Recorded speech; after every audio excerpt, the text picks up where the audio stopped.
Ser podcast.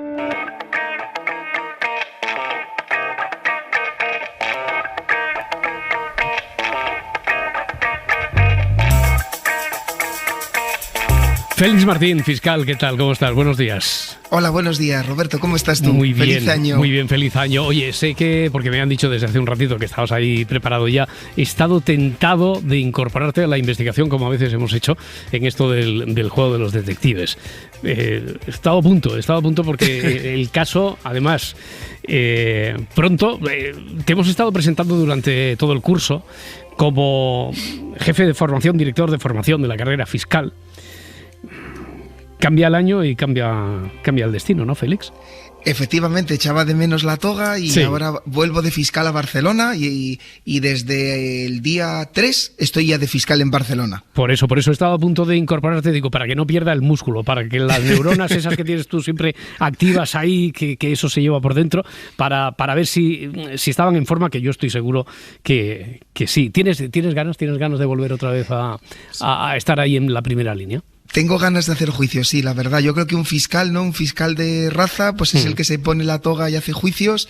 Ha sido una experiencia maravillosa, inolvidable la que he tenido, pero ahora me toca volver a fiscal y echaba de menos también Barcelona, así que he conseguido ambas cosas, estar en Barcelona y volver a ponerme la toga. Sí, y has terminado entonces ahí tu misión como director de formación de la carrera fiscal con la promoción número 60, los has llevado hasta buen puerto, la 60ª promoción de fiscales del Reino de España, del Estado español. ¿Ha sido esta una promoción especial para ti, Félix, al ser la última? Ha sido... Te diré que lo he vivido con enorme emoción y que les considero no solo ya mis compañeros, sino como mis hijos. Tengo 127 hijos, Roberto. 127 hijos así, en un año, ¿eh? Esto es en una generación. En un año. Oye, ¿qué te ha aportado a ti personal y profesional? Bueno, personalmente, quiero que me digas, personalmente, que yo creo que con esta apreciación que haces de que sientes que son 127 hijos tuyos, que por cierto recogieron el despacho en el acto así solemne que tuvo lugar el 19 de diciembre, que personalmente, ¿qué supone? ¿Qué ha supuesto para ti? Pues personalmente creo que supone que me he sentido útil y además que me he sentido útil porque he participado en un proyecto chulísimo de la Fiscalía General, de tratar de contribuir a que estos 127 jóvenes estén lo mejor preparados posible, y viendo su entusiasmo me he contagiado de ese entusiasmo. Es un entusiasmo que tienen ya no solo por ejercer su profesión, ¿no?, para la que se han preparado durante mucho tiempo, sino por vivir, ¿no?, por vivir su vida, por todo el esfuerzo que han hecho, por toda la energía que han puesto, y yo creo que me he contagiado de ese entusiasmo y de esas ganas y de eso de preguntarse todo, de explorar todo, de ayudar a la gente. Es impresionante. Es un regalo para mí que no voy a olvidar nunca.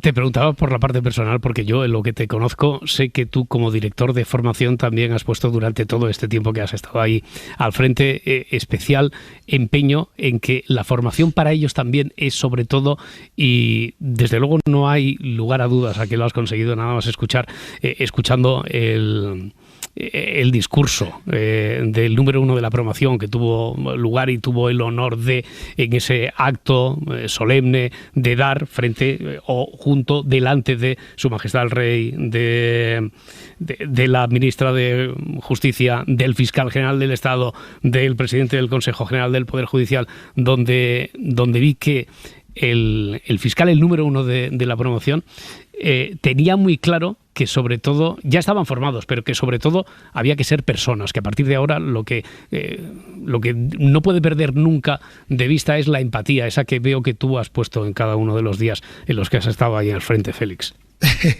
Pues sí, la verdad que es que son chavales que se han impregnado de los valores de lo que tiene que ser un fiscal del siglo XXI. Mira, cuando yo tuve la suerte de que me propusieran para director de formación, uno asume un compromiso uno asume el compromiso de que es una función muy importante, ¿no? El de poder contribuir a estos chavales a los mejores valores y sin ninguna duda, y ese es el mensaje que quiero transmitir a nuestros oyentes, que tengan claro que la 60 promoción, que los fiscales de la 60 promoción tienen muy claro lo que debe hacer un fiscal del siglo XXI. ¿Te parece que saludemos al ya aludido número 1 de esta promoción? Claro, para ti es Quique, pero de un día sí. para otro, después de ese día 19, ya es don Tomás Enrique Pérez Vitrián, fiscal de Tarrasa. ¿Cómo le saludo? ¿Como Quique o como señor fiscal? ¿Cómo crees tú que debo hacerlo? Yo creo que como estamos entre amigos, como Quique. Ah, sí. Bueno, mira, ni para ti ni para mí. Enrique, Enrique, ¿qué tal? ¿Cómo estás? Buenos días. Hola, buenos días. No sabes el placer que supone para nosotros, para Félix también, porque sé que este es un momento emotivo para él, pero también para nosotros. ¿Tienes 27 años, Quique? Exacto. Y Félix, se ha sacado la oposición en la mitad del tiempo de lo que se suele tardar yendo bien las cosas, ¿no? En 2 años y medio. Me han dicho a mí que la media son 6 años. Efectivamente, se ha sacado la posición en 2 años y medio y con una nota impresionante, cerca de la máxima nota que se puede tener. Os podéis saludar como si os conocierais, ¿eh? Están abiertas las líneas, aquí Quique, aquí Félix, fiscal y fiscal, se pueden hablar ustedes, se pueden saludar a esta hora de la madrugada. Hola Quique, ¿cómo estás? Bien, ¿y vos? Muy bien, estamos en la misma ciudad, además, ahora vivimos los dos en la misma ciudad, o sea que sí, exacto. En poco tiempo nos vamos a ver para irnos a comer o cenar por ahí.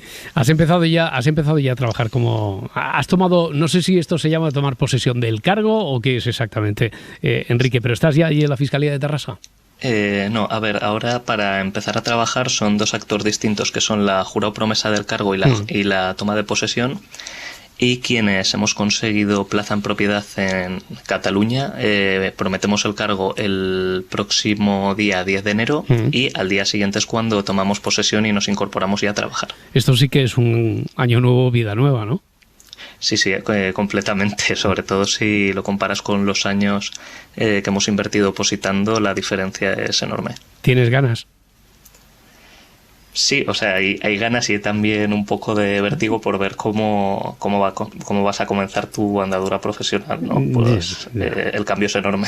Que te iba a preguntar por eso, por el miedo. Mira, tú lo has definido mejor, el vértigo. ¿Qué es lo que te provoca vértigo? Más que nada, nosotros hemos pasado muchos años estudiando la ley, sabemos, yo creo, perfectamente lo que sería el derecho positivo. Pero ahora es cuando tenemos que aprender, dar el salto a plasmarlo en la vida práctica. Y yo creo que es una preocupación común de todas las compañeras y compañeros cuando empiezas a trabajar. Sobre todo generan vértigo las guardias, que es cuando tienes menos margen de tiempo para tomar las decisiones. Félix, ¿tú recuerdas, en cada palabra que oyes de Enrique, te recuerdas a ti con ese mismo miedo, el vértigo, con esa ilusión? ¿Qué sentías? ¿A qué miedos te enfrentaste tú? Totalmente. En eso, porque aunque hayan pasado algunos años, estamos igual. Pues mira, yo recuerdo 2 cosas, a ver si Quique se siente reconocido en esto. Recuerdo en primer lugar que estaba obsesionado, ahora justo antes de empezar, que me iban a llamar en cualquier momento para decir que me faltaba una asignatura de la Facultad de Derecho y que por tanto no podía ejercer de fiscal. ¿Y sigues soñando con eso? ¿Sigues teniendo la pesadilla? Ya lo de la Facultad de Derecho ya no, porque ya yo no, creo que vale. estaría prescrito. Yo creo que ya ahí no podían hacer nada. Y en segundo lugar, esto le va a pasar aquí que probablemente, y me va, no sé si a ti te pasó lo mismo, Roberto, en tu profesión. A mí me pasó cuando empecé a ejercer de fiscal y cada vez que sonaba una llamada de Barcelona, que era donde estaba mi jefa de aquel momento, ¿vale? Pues yo pensaba, me decían, llamada de la Fiscalía de Barcelona. Yo pensé, ya he hecho algo mal, me van a echar. Y mi obsesión era que me iban a echar en cualquier momento porque había montado algo muy gordo. Estos eran mis miedos. Claro, a ti todavía no te puede pasar eso, Quique, todavía no te pueden llamar de Barcelona y a Terrassa, ¿no? Hasta el día 10. Pero esa situación sí que la hemos vivido, porque recuerdo cuando el año pasado nos incorporamos como funcionarios en prácticas, que te pedían que adjuntaras cierta documentación y todos teníamos el miedo de si no la envío a tiempo no me dan la plaza, si no llega, si hay que subsanar algún error, igual no me dejan ya ser fiscal, y ese estrés sí que lo hemos vivido ya. No has tenido ninguna pesadilla de esas recurrentes como la que nos estaba confesando Félix, que yo es que sí que me sentía muy identificado, porque, y esto es algo que he hablado con mucha gente que pasó por la universidad en diferentes carreras, que después, pasados los años, las décadas, como es mi caso, de vez en cuando tienes la pesadilla de que te habías matriculado en una asignatura a la que no sabías exactamente que te habías matriculado porque se hizo mal el trámite, no te presentaste al examen y entonces te informan 10 minutos antes de que el examen es en el aula tal, vas allí, pero no has estudiado nada y ese tipo de cosas. Sí. Eso me parece que nos ha pasado a todos un poquito, ¿no? Bueno, Quique, ¿tú estás preparado? ¿Te sientes preparado o no? Sí, yo creo que tanto con los conocimientos que se adquieren durante la oposición como con la experiencia que hemos adquirido este año, al principio más teórica y luego más práctica, para echar a andar tenemos mimbres suficientes. Oye, ¿tú qué idea tenías de lo que era un fiscal? Es decir, ¿cuándo te da a ti por pensar, pues yo a lo mejor yo podría ser fiscal? Y cuando veías las películas, bueno, no sé, de adolescente, por ejemplo, ¿qué idea?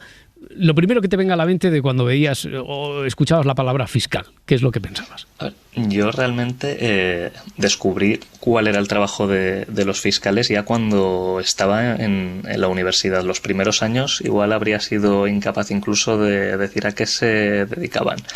Lo que ocurrió fue que mientras estudiaba el doble grado que hice, Derecho y Administración y Dirección de Empresas, vas conociendo las distintas ramas del derecho, te van explicando un poco cómo funciona cada jurisdicción, y a mí me interesó especialmente los aspectos relacionados con la reforma y protección de menores y también con las personas con discapacidad. Y fue allí cuando, analizando cómo era el trabajo, me di cuenta que las principales funciones las tiene atribuidas el Ministerio Fiscal. Y allí fue ya cuando empecé a indagar cuál era la labor de los fiscales. Félix, tienes la línea abierta, desde luego, y tú puedes intervenir. Además, a mí me gustaría que intervinieras porque conoces a Quique, porque conoces más la carrera y la profesión a la que se va a dedicar, porque pasaste por un periodo de oposiciones como él. Por cierto, Quique, tú que lo tienes más reciente, ¿cómo han sido esos 2 años y medio largos? Pongamos 3. ¿Cómo es el día a día de un opositor a fiscal? El día a día de cualquier oposición de este nivel, la verdad es que es muy duro, sobre todo porque tienes el riesgo de caer en la monotonía, darte cuenta que todos los días son iguales, que repasar y mirar temas, pero sí que ha habido como distintas etapas. Yo recuerdo sobre todo cuando comencé la oposición fue un shock, porque te comentan que es muy difícil, que vas a tener que invertir mucho tiempo, que es como si trabajaras pero limitándolo a estudiar. Pero hasta que no empiezas realmente a estudiar y intentar memorizar los temas, no sabes cómo de dura es esta oposición. Luego también tienes que cambiar rápidamente de mentalidad, porque vienes una etapa donde has estado en el colegio, en el instituto, en la universidad después, donde los exámenes, todo aquel que los hacía bien, pues aprobaba, y en todo proceso selectivo no se trata tan solo de aprobar, sino, al haber un número limitado de plazas, de colarte en ese número de plazas. Por ejemplo, en nuestro caso éramos 300 entre jueces y fiscales y había 300 plazas, entonces no bastaba con aprobar, sino que tenías que ser de los 300 mejores. Y luego lo que sí que recuerdo fue las dificultades al principio, luego ya no, porque te acostumbras, para tener un poco de vida y conseguir desconectar de la oposición, no estar las 24 horas del día pensando en el examen, en ir al Supremo, en me tengo que saber todos los temas. Porque esto de desconectar tiene que ser en realidad casi tan importante como lo otro, ¿no? Lo de la necesidad, la posibilidad de oxigenar la mente. Veo que he visto en Google, me parece que estaba en YouTube tu discurso, y veo que haces 3 referencias, que si no recuerdo mal, 3 referencias literarias. Una a Lorenzo Silva, otra de Murakami, otra de Harper Lee quiero decir que es necesario, y por ejemplo, de la obra que citas de Lorenzo Silva, esta es, si no la última, la penúltima, que publicó durante la pandemia. Es decir, que durante este tiempo tú también te has marcado como rigor el salir de ahí, de la letra de las oposiciones, ¿no? Exacto, yo el tiempo que no pasaba estudiando, lo de quedar con los amigos se vio restringido, como le pasó a todo el mundo con la pandemia, y sobre todo lo aprovechaba para hacer deporte y también para leer. Toda la vida he leído muchísimo y durante la oposición me servía para desconectar. Sobre todo aprovechaba para leer el rato antes de irme a dormir, porque eso lo que me permitía era que cuando me iba a dormir tenía la cabeza en otra cosa, no estaba pensando en los temas, sino que me iba con lo último que había leído, que podía ser pues es una novela policíaca o una novela negra o ¿Te gusta el género? Bueno, ya veo que también la novela histórica, sí. pero te gusta el género, ¿no? Y le permites a los escritores ciertas, ahora que tú conoces mucho y a fondo todo el proceso de la investigación, ¿le concedes a los escritores cierta libertad creativa o te gusta que sean muy precisos y que se ajusten a la realidad? A mí, dentro de la precisión, sí que creo que la literatura gana si se les concede cierta libertad, porque hay partes del trabajo que si las describieran, no sé yo, si no podrían resultar tediosas. Yo prefiero que se centren en los aspectos más prácticos a que, por ejemplo, presten atención, en el caso nuestro, a cuando estás encerrado en el despacho preparando los informes o cuando estás estudiando la causa. Es mejor que vayan a los aspectos más prácticos y más de acción, por decirlo así. Además, Félix, estaba pensando que a esta generación, a esta promoción, les ha pillado de lleno. Es que ahora me estaba atando cabos con esto de que el libro El mal de Corcira, de Lorenzo Silva, que cita Quique en su discurso, es del periodo de la pandemia. Les ha pillado encerrados en casa para opositar, para estudiar. Les ha pillado también el confinamiento obligatorio, ¿no?, que nos pilló a todos. Efectivamente, han tenido también, la verdad que han tenido un ciclo de oposición muy duro por la incertidumbre que supuso para todos, la paralización que supuso para el país, ¿no?, todo lo de la pandemia, que a ellos les afectó porque el periodo de oposición obviamente se suspendió, se retrasaron los exámenes, con la incertidumbre que esto genera. Piensa, Roberto, que el camino, lo ha descrito muy bien Quique, el camino de un opositor es una enorme soledad. Aparte de esa enorme soledad es la incertidumbre de que no te garantizan nada. O sea, imagínate, Roberto, cuando decíamos que el proceso normal de sacarse una oposición de una persona es de 5 o 6 años, en esto Quique pues lo ha sacado con muy poco tiempo, ¿no? Pero claro, imaginaros que hay mucha gente muy válida que está 5, 6 o 7 años y no aprueba o no tiene la garantía de aprobar. Y esto, o sea, psicológicamente y el desgaste personal que significa, y por eso, hay que hacer un reconocimiento a toda esa gente que estudia, ¿no? Es un reconocimiento muy grande porque es un esfuerzo que no sabes si va a tener recompensa. Quique, y a todo esto es que es una carrera de fondo donde hay una meta, y cuando uno llega a una meta ve que hay otra todavía un poquito más empinada y un poquito más lejana, porque de todo esto de lo que estamos hablando, la carrera, apruebas la oposición, que no sé si recuerdas exactamente el momento en el que subiste, en el que supiste, te comunican o ves, no sé si en internet o vas a una lista y ves que has aprobado. Ese momento lo tienes ahí guardado para siempre, ¿no? Me imagino. Sí, bueno, yo lo que recuerdo fue salir de hacer la prueba y a los 10 minutos salió el tribunal, nos examinábamos con otro compañero que cantó los temas antes que yo, nos dijeron que nos iban a hacer pasar uno por uno para comentarnos si aprobábamos o no. Y cuando entré sí que me dijeron enseguida que había aprobado y que además iba a hacerlo con una calificación alta. Bueno. Y luego pues ya recuerdo menos. ¿Qué sentiste en ese momento? ¿Qué sentiste? Yo en ese momento me relajé muchísimo, dije, bueno, ya está. ya está el trabajo hecho y a partir de ahí sí que ya recuerdo menos. Yo creo que fue por la propia relajación cuando ya pierdes la tensión que has llevado durante años y dices, ahora ya puedo descansar. Ya. ¿Tú recuerdas también ese momento, en tu caso, Félix, aunque hayan pasado más años? Porque eso imagino que no se olvida nunca, ¿no? como que fuera ayer. Es decir, yo me acuerdo perfectamente, a ver si esto aquí que le pasa, yo canté, que es la terminología del opositor, hablamos de cantar, Roberto. Sí, pero no cantáis, ¿no? No cantamos, no. No lo hacéis como las tablas de multiplicar. No. El artículo con cierta cantinela, no se canta. Lo hacemos con cierta velocidad, vale, digámoslo así, con cierta velocidad. Pues yo hago el examen primero, después examina otro compañero, pues en esa hora y cuarto que estuve esperando a que se examinara el compañero y el tribunal decidiera, aún hoy puedo recordar los minutos de esa hora y cuarto, donde yo solo recordaba, esto no lo he dicho, esto lo he hecho mal, porque llega un punto, yo creo que es un poco el síndrome del impostor, que a mí me pasó, Roberto, Quique, que yo llegaba a pensar que algo tan bueno como aprobar no me podía llegar a pasar. Esto no me va a pasar a mí. Imaginaros que incluso cuando aprobé, imagínate lo loco que te vuelves, Roberto, yo pensaba, ahora va a haber un golpe de Estado, ahora van a anular los nombramientos, o sea, no os podéis imaginar, o sea, uno ya acaba trastornado pensando algo tan bueno como aprobar no te puede pasar a ti. ¿Ha pasado por tu mente algo así parecido, Quique, desde lo del síndrome del impostor a esto, no sé, y sobre todo en tu caso, más cargado de razones después de decir, coño, ¿y ahora qué es lo que nos falta? La invasión extraterrestre, los zombies, porque después de lo de la pandemia, a mí me va a pasar de todo, ¿no? Sí, completamente. Lo del síndrome del impostor yo creo que es bastante común. En mi caso, al contrario que Félix, yo no fui el primero que me examiné esa tarde, sino el segundo. Y recuerdo estar el rato de antes dándole vueltas a si con lo que había preparado me daba, no me daba, si lo iba a hacer bien, si no lo iba a hacer bien. Los nervios de decir, como entré y me quedé en blanco, no sepa empezar los temas.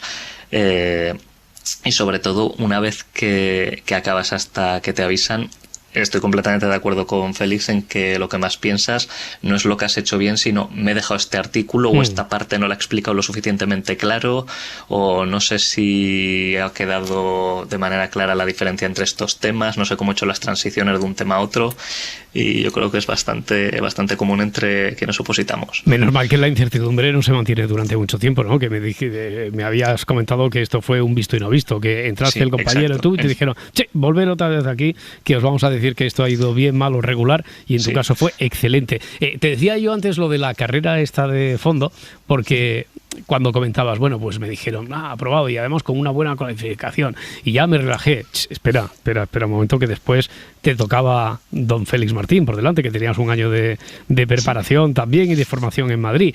O esto ya se vive como las postrimerías y se vive con otra exigencia y de otra forma, Quique. Se vive de otra manera, claro. Vale.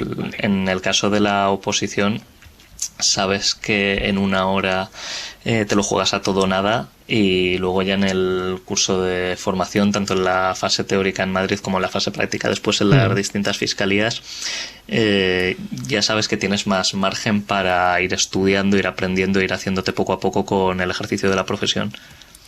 ¿Qué te tocó en la oposición, por cierto? ¿Qué tema? ¿Qué es un tema? ¿Qué es lo que te preguntan? La oposición son 3 pruebas. Entonces, la primera es un test de 100 preguntas de conocimientos generales de todo el temario de la oposición. Bueno, esa es la prueba María, ¿o no? Realmente tiene su dificultad porque el test... Te lo estaba diciendo irónicamente, te lo estaba diciendo de broma, con todo el respeto del mundo. Quique, no la emprendas conmigo ahora. No. O sea, tiene su dificultad en el sentido de que no hay una nota para probar, sino que sirve de corte para pasar a hacer las pruebas orales al Supremo. Entonces, claro, si un año el test es más difícil, la nota baja. Si un año el test es más fácil, tienes que haber acertado más para conseguir pasar a las pruebas orales. Claro. Luego, las pruebas orales son las que determinan la nota final, y son 2 exámenes de 1 hora cada uno para exponer 5 temas con 15 minutos de preparación. En el primero de los exámenes orales tienes que defender un tema de constitucional, 2 de civil y 2 de penal, uno de parte general y otro de parte especial, y en el segundo, que es también 1 hora de examen con los 15 minutos previos de preparación, tienes que defender 2 temas de procesal civil, uno de la parte general y otro de la parte especial, un tema de procesal penal, otro de mercantil y un último bien de laboral o bien de contencioso administrativo. La dificultad también de estos exámenes está en que son eliminatorios, es decir, un opositor que llega al último examen y en el último examen es donde suspende, de cara a la siguiente convocatoria no se le guardan resultados y por lo tanto tiene que volver a la casilla de inicio. Félix, y no te lo pregunto desde el punto de vista intelectual, que ya sé que no, pero ¿todo el mundo puede ser fiscal? Lo digo porque escuchando aquí que ya no solo por su vocación, por ser...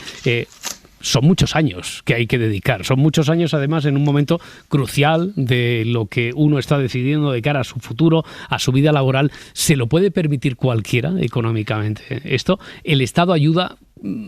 Me gustaría que me hablaras de eso. Claro que sí, te agradezco mucho esta pregunta porque es muy importante transmitir ese mensaje. Desde el 2020 es un esfuerzo muy grande. Necesitas la complicidad de tu familia, de tus amigos, de tus seres queridos. Desde el año 2022 el Ministerio de Justicia ha hecho un esfuerzo muy importante, y esto hay que subrayarlo y aplaudirlo, y ha establecido unas becas porque no puede ser que la realidad económica de una familia pueda frustrar a la sociedad de un joven que tenga ganas de cambiar el mundo, porque tengo que dar este mensaje. Toda persona con ganas de cambiar el mundo como Quique, de defender a los vulnerables, de reivindicar a las víctimas, de contribuir con un protagonismo esencial a la realización de la justicia, tienen un lugar donde además aprendes a ser mejor persona y más sensible. Y ese lugar, Roberto, y Quique me dará la razón, se llama Ministerio Fiscal. ¿Algo que añadir, señor fiscal de Tarrasa? En ese sentido, completamente de acuerdo con Félix. De hecho, yo cuando tuve el primer contacto con la Fiscalía, que fue durante las prácticas de la universidad, precisamente me sorprendió la capacidad que tenían los fiscales a la hora de poder echar una mano a la gente. Y fue uno de los motivos que me llevó más tarde a decidir opositar. Quique, la última, va, que ya tendrás ganas bueno, no sé si ahora ya la hora que es, dices, pues venga, aprovecho el día o te vas a echar un ratito, una cabezadita. Yo te agradezco muchísimo que nos hayas atendido aquí en directo. Félix sabe que para nosotros es vital esto, porque para el oyente que nos está escuchando quiere que también estemos en las mismas circunstancias que él, es decir, despiertos a esta hora. Quique, ¿dónde te ves dentro de 10 años? La verdad es que esta pregunta es difícil. Esta me la ha llevado Félix. Sí, dentro de 10 años me veo mucho más formado, me veo con muchísima más experiencia, porque sí que es verdad que en la Fiscalía yo creo que una vez que empiezas a trabajar la experiencia se gana a pasos agigantados, y sobre todo ahora lo que me planteo es disfrutar del momento después del tiempo de oposición, después del tiempo posterior de preparación, y sí que espero poder acercarme bien a Huesca o bien a Zaragoza. No sé si en 10 años o incluso costará más, dada la cantidad de compañeras y compañeros que quieren optar a las plazas de Zaragoza, pero sí que espero volver a más cerca de casi respecto de lo que sería la vida profesional. Fíjate que te comentaba que yo sobre todo Fiscalía lo preparé por menores y he elegido como primer destino una Fiscalía en la cual menores por la organización de la provincia de Barcelona no lo puedo llevar, lo que por un lado es una desventaja, porque claro, tendré que concursar para poder moverme a esta especialidad, pero por otro lado también le veo un punto positivo, que es lo de obligarme de primera a saber cosas distintas a lo que yo había planeado, aprender otras especialidades, otros ámbitos, y por lo tanto más que objetivos a largo plazo me planteo a corto plazo disfrutar del momento, aprovecharlo al máximo, intentar formarme en otras áreas y a partir de allí pues lo que depare la vida, claro, pues bien recibido será. Gracias por madrugar con nosotros, Tomás Enrique Pérez Ciprián, fiscal de Tarrasa, enhorabuena. Félix Martín, gracias. Fiscal, la próxima semana abrimos de nuevo el juzgado de guardia aquí en Si Amanece Nos Vamos. Gracias infinitas, amigo, un abrazo. Gracias a vosotros, un abrazo muy fuerte a los dos. Que vaya muy bien. Hasta luego.